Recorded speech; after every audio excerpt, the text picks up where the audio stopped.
What is going on, guys? Matt Downs with Daily Grind Fantasy Sports to help give you the edge for this NBA 8-game Monday slate on DraftKings. Cannot wait to break it down. If you guys are brand new to this channel, we provide both free and paid content for all daily fantasy sports across all sports.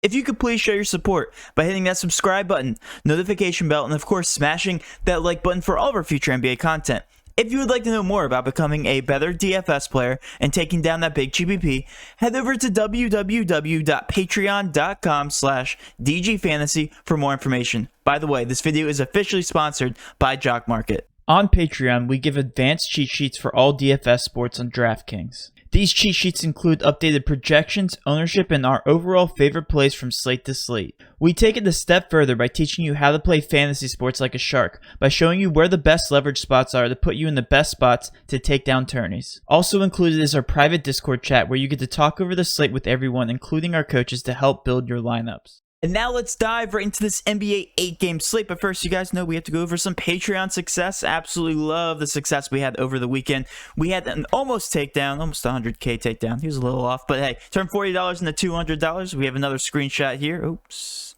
Another screenshot, $1,076.66, won by our NBA coach himself. He's always winning over there. $200 into $500 and won the contest there. $80 into $178. Again, a close takedown. And then on FanDuel had a really close takedown. Got second place, turned $10 into $87.50. And then last but not least, we talk about SuperDraft all the time. If you guys haven't signed up for SuperDraft, first of all, head over to the link in below. It's a 50% match up to $500. Literally just free money if you guys just sign up today using our link, and there's so much overlay. It's the easiest way to win. This guy posts screenshots, I kid you not, like every single day. Plays the nickel contests, turned a nickel into $20. I mean, how can you hate on that? And if you guys look at the top, he cashed in all of the lineups here, all however many. It looks like 20-ish or so. So crazy success on SuperDraft, DraftKings, and I love the Patreon success over there. So let's focus on this slate. We have a massive one, but we have a very good general direction to go and right now, and also some pending injury news that could shake up the slate, maybe some cash fillers and some good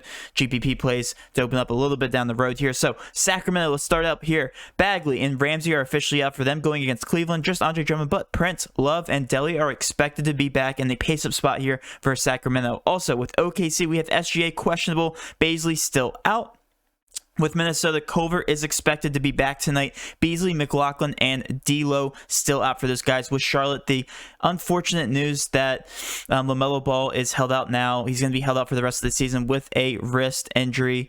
Did fracture his wrist. He's getting a second opinion today, but we do expect him to be out for this game. I think it's safe to say. So we still have Cody Zeller and now LaMelo Ball out for them. So we will be visiting that picture here in a little bit. With the Spurs, Aldridge obviously involved in trade talks, still out for them. And then Utah, we have Rudy Gobert questionable. That will be pretty big because we know we like to exploit bigs against Chicago. So love that picture there. And also, that's the highest over under. Utah is projected to win by 9 points as of right now. Toronto, nothing going on. Houston, Exum, Gordon, and Nwaba still up, but the majority of their superstars still questionable. Talking about John Wall and Oladipo, they should play today. And then Indiana, Warren. Then the massive injury news on the slate, which pushes this slate in a straightforward direction, is going to be with Milwaukee. Giannis, the biggest usage guy in the entire NBA, is out tonight. We love Milwaukee Chalk Night because Milwaukee has a good team other than Giannis, so a lot of good players there to focus on.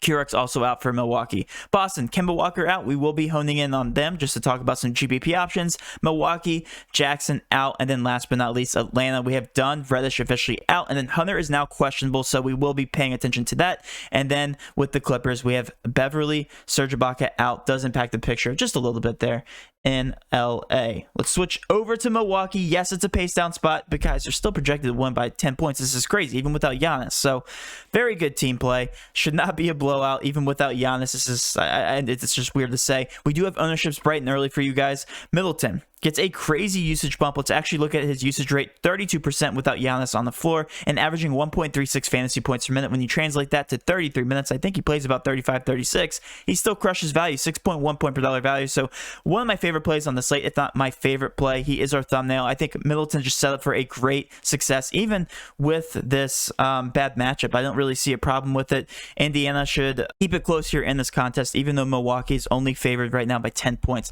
Let's take a look at some of these other plays. Bobby Portis should be stepping in minutes-wise. Projected right now 23. I expect him 23 to 25-ish minutes at 4.1K. Very productive when he's on the floor. If we take a look at Bobby Portis, averaging 1.1 fantasy points per minute and 21.4% usage rate, which actually isn't that bad. Right now, he's projected 37.5% ownership, so it makes sense.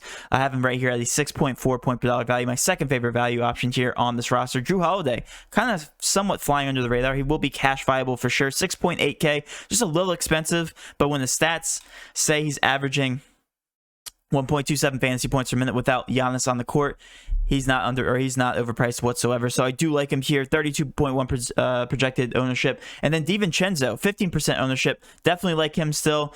Averaging 1.01 fantasy points per minute. But the rest of these guys are just going to be GPP options. I do like Connaughton. Connaughton projected 28 minutes, but he's a little expensive, that more so than people would like him to be. We're used to seeing him in that 3 to 4K range, but at 4.2K, consider him definitely cash viable as that last spot. But Middleton, Portis, and Holiday, start your builds with those guys. They are the studs for this team. Milwaukee still projected to score 119 points, so absolutely love Milwaukee chalk night.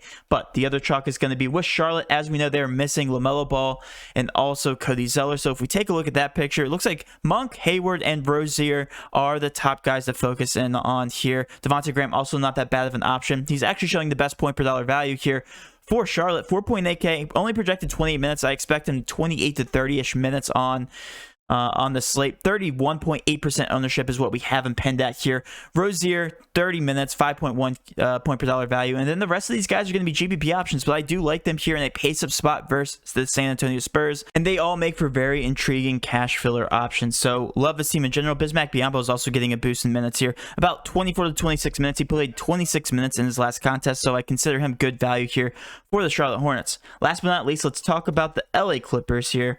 Only one guy I really want to talk about, Zubac, projected right now at 28 minutes, and that's without the absence here of Serge Ibaka. Serge Ibaka is their starting center, so we expect Zubac to start tonight, and 28.9% ownership. So those are my favorite cash options on the slate, and now we'll hear a quick word from our sponsor. Jock Market is one of the most innovative ways to play daily fantasy sports today. Just like the real stock market, Jock Market allows you to buy and sell players to earn profit based on their performances throughout the day and night. They are currently offering a variety of sports where you can enter their markets and buy them for potential gains. Unlike normal other DFS sites, once the slate starts, you can make numerous changes to your stocks by buying new players you think will continue to perform well or sell players you think are going to underperform. Right now, they are running every sport with overlay, which gives you an easier chance to win than other major DFS platforms. Download Jock Market now on the App Store and use code DGF to receive a $20 deposit bonus. Be sure to subscribe here for all future Jock Market content. And now let's talk about some of my favorite GPP options. Guys, we're still missing Kemba Walker. So for Boston, going against Memphis is a pace-up spot for them. Only projected right now 110 points, but that's because they are without Kemba Walker. So let's talk about this. Usage-wise, Kemba Walker gives a nice usage boost to Brown, Tatum, and Smart. And without those guys on the floor, we actually have Jaylen Brown at 7.9K. He averages 1.27 fantasy points without Kemba Walker on the court. So I do like him for value. Also, Jason Tatum averaging 1.32 fantasy points per minute. So these guys are virtually the same player. I'm going to take the cheaper of the two. I do like Jaylen Brown a little bit more, and he's 21.3% owned, which makes him on that line of GPP cash viable. I love him in the pace of spot here versus Memphis. Jason Tatum, also a great one-off. He's also carrying slightly lower ownership. Looks like the ownership agrees with me overall. And then Marcus Smart, 14.4% ownership. The one thing with Marcus Smart is we don't know how many minutes we expect from him, but he's played 33 and 34 minutes in his last two contests respectively. I expect, about 34 to 36 minutes going forward. So it looks like he's back to his full strength. Right now, he's only projected 29, but again, he's played more than that in his previous two contests. So those are my favorite options. And then we have to pay attention to Utah. They are projected the most points on the slate overall, 120 projected real points for them, and a great matchup for Chicago. I want to be paying attention to these guys, shooters like Conley, Donovan Mitchell, and then if Rudy Gobert's out, even more for Jordan Clarkson, who came down in price, and then Joe Ingles has been absolutely crushing it as of late. So love all the Utah guys in terms of low ownership. All these guys are sub 8% ownership, which is absolutely insane. You guys can grab a ceiling player from this matchup.